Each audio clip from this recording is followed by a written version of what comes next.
What do you think, guys? It reminds me of one of those Italian painted fruit they make out of marzipan. It reminds me of that. It isn't, you know, it's so hard because we've seen the meat fruit, which looks just like a mandarin, same shape, same skin, super, like, hyper real. 2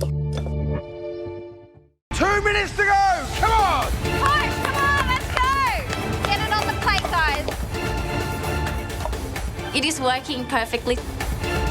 I'm feeling so much better now to the fact that I get back on my feet. Come on, guys, you're nearly there. Keep pushing. Come on. I check on the parfait. I'm like, it's hard. I'm worried about Michelle. Those parfait balls look hard and icy. Cream cheese might have been a mistake. Final touches, 1 minute to go! Come on, guys, you're nearly there. Keep pushing. Come on, come on, come on. Come on, Sam, got a motor. Come on, not like now, guys. Keep pushing all the way. Come on. Get everything on the plate. Final touches, guys. Let's go. Hurry up, Carly. Come on, Mitch. Get it on the plate. 10 seconds. 9, 8, 7, 6, 5, 4, 3, 2, 1. That's it. Time's up.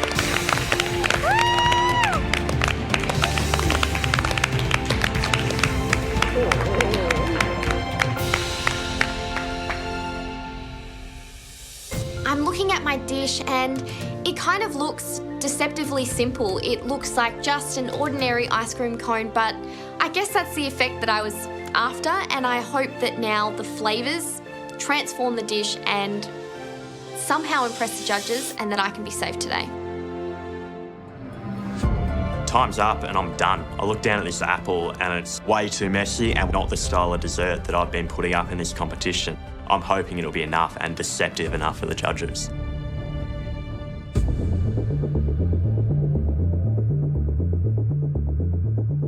Walking my dish to the judges, and I'm feeling pretty nervous, but at the same time I'm really proud of what I've done.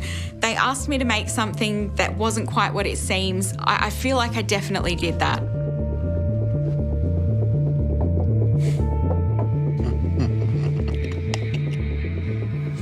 So, Eloise, Hi.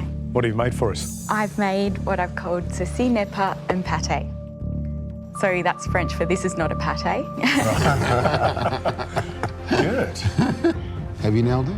In terms of the concept, I feel like I have, because to me that looks like a little tray of pâté. I'd like to see that in a boucherie in regional France, walking in there with the counter and just seeing that c'est pas un pâté. It does look like something. It looks like a pâté. It really does. I don't want to ask any questions. I want to taste. Okay. See ya, Louise. Thank you, see ya. Is it there? Oh, look at that. That's fantastic.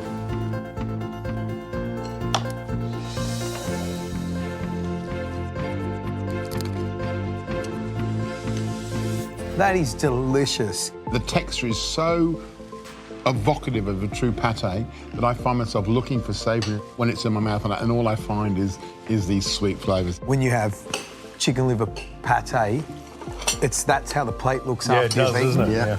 Doesn't it? It's that sort of, you know, the pâté there, and you just want to get the rest of it.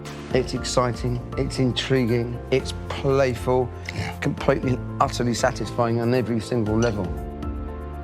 You've got some competition in town, and she's just an amateur, man. How good's this tasting? Let's get the next dish in. Yeah. I've taken a big risk today, and I just hope that my effort pays off. I really need my dish to save me today because I just don't want my MasterChef dream to stop here.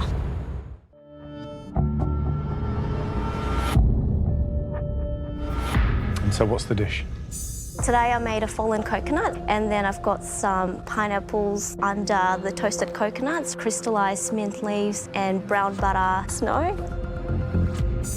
You going home? You know, being able to push myself to the maximum was really tough today, but I did it. I just hope that it's not my time to leave. I'm just so happy that I didn't give up. I think that's the most important thing in this kitchen. Well, we're so proud of you that you continued. Yep. We're so proud of you put up a dish that you can you can talk about with pride. Just hope it delivers in terms of flavour. We'll taste now, Michelle. Thank you. Thank you. Thanks, Michelle. What do you think, boys? I think it's a great looking dessert. I do like the crack. I do like the idea of the cracked coconut.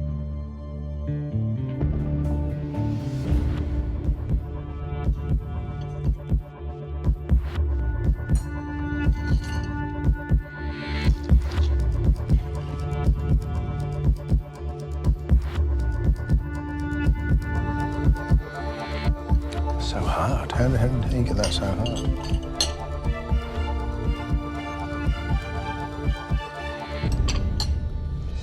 There's elements in here that are lovely. I mean, the caramelised pineapple, the strands of ginger. Technically, there's some problems here, and the problems are, for me, parfait should be light. That is just so rock hard. That parfait in the middle there is icy. It's not a good texture. It's just the casing with strange flavours. It's not right, is it? No. You know, you've got a crispy shell, but then, of course, it tastes like that odd buttery taste inside. Yeah, it's just odd. I'm walking my dish up to the judges and I'm really happy with the look of it, but I'm really concerned about that ice cream flavour. It needs to be absolutely spot on. Go. What's the dish? I've made a sweet corn ice cream, which leads you through to the more savoury part, which is charred sweet corn and chorizo salsa. I'm intrigued to see whether you managed to convincingly cross the line between sweet ice cream and savoury ice cream. Go on, off you go, off you go.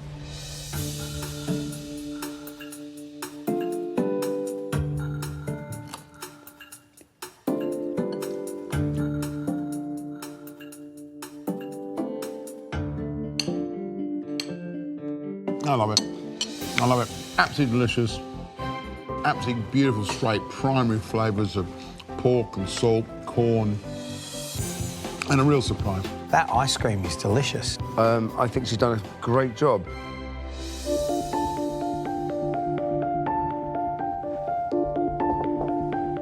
So, Carly, what's the dish? So I've made pea and ham soup with gazpacho. For the creme fraiche part, I've made a yogurt sorbet and beetroot and ginger jellies at the bottom that are supposed to replicate bits of ham.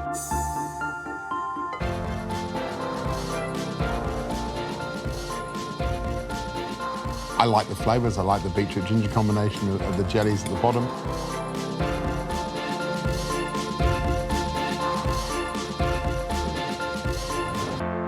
So the dish is duck dressed as a leek, and you have to eat it like you would a bone marrow. Oh, I think that looks really cool, doesn't it? How's it look on the inside, George? Yeah, awesome. Right. Oh, that's great.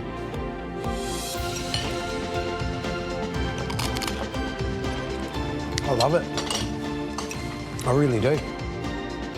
Wow.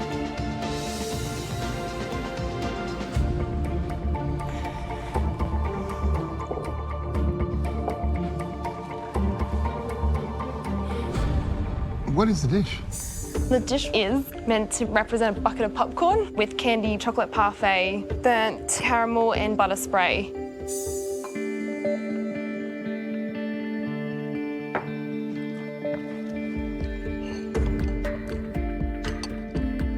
Can't see how this dish fits the challenge. It ticks the delight side, but the surprise is the part that's challenging because it's quite straight up and down. I don't know whether hitting half the brief is going to be enough. Walking my dish up to the judges, and I'm pretty nervous. I'm putting another plate of food in front of Heston, and I'm just hoping they like it. So what's the dish and what's the deception? My dish is called the Fallen Apple. Looks like an apple, but it's actually a rosemary and vanilla semi-Freddo with a white chocolate coating and some freeze-dried strawberry powder. When you came to the competition, you cooked like you had nothing to lose, but now you've got something to lose, yes? Today I do, for sure. I could end up going home and there's no way I want to. I want to do conceptual food, and it's a tough thing. Like today, to do it in 75 minutes, like that was tough. I think we should taste. What do you think, guys? It reminds me of one of those Italian painted fruit they make out of marzipan. It reminds me of that. It isn't, you know, it's so hard because we've seen the meat fruit, which looks just like a mandarin, same shape, same skin, super, like hyper real.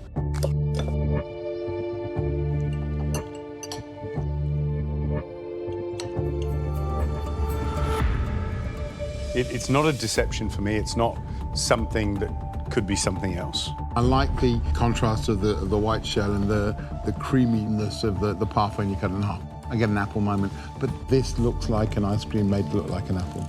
There needs to be something else, doesn't there?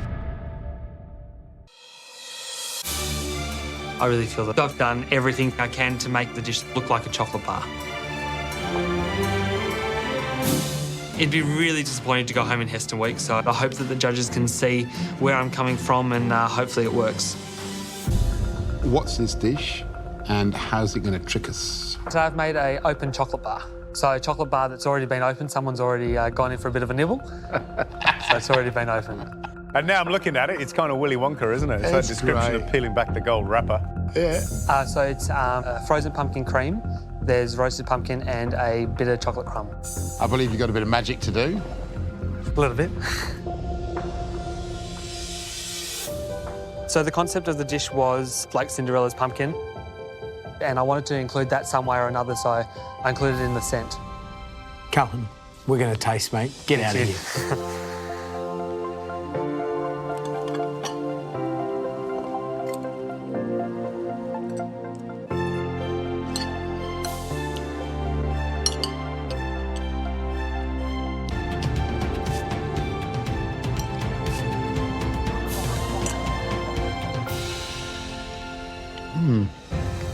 The moment you say chocolate bar, my mind is looking for sweet and it's looking for chocolate.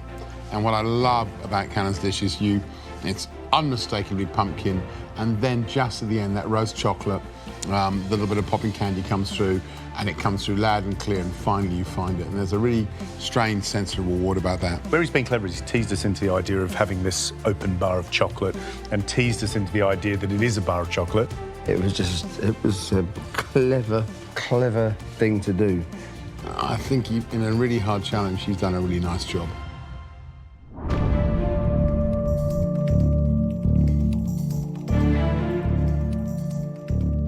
That has to be one of the hardest elimination cooks ever. We asked you to take conceptual cooking to the next level.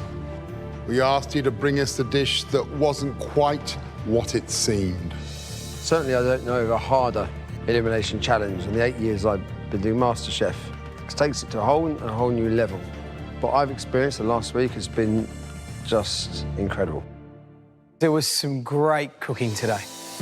There was one person that absolutely nailed the brief 100%.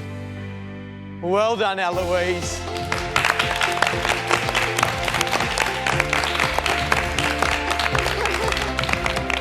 And what you gave us today was amazing, incredible, delicious, mind-boggling.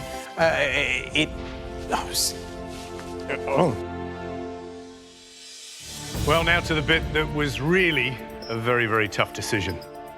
It came down to three of you. If I call your name, please step forward. Sam.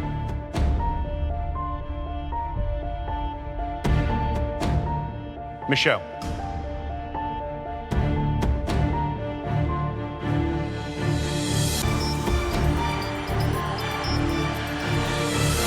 Nicole.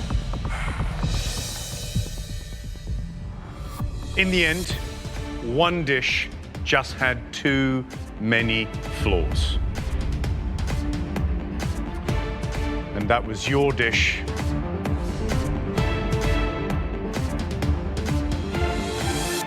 Michelle.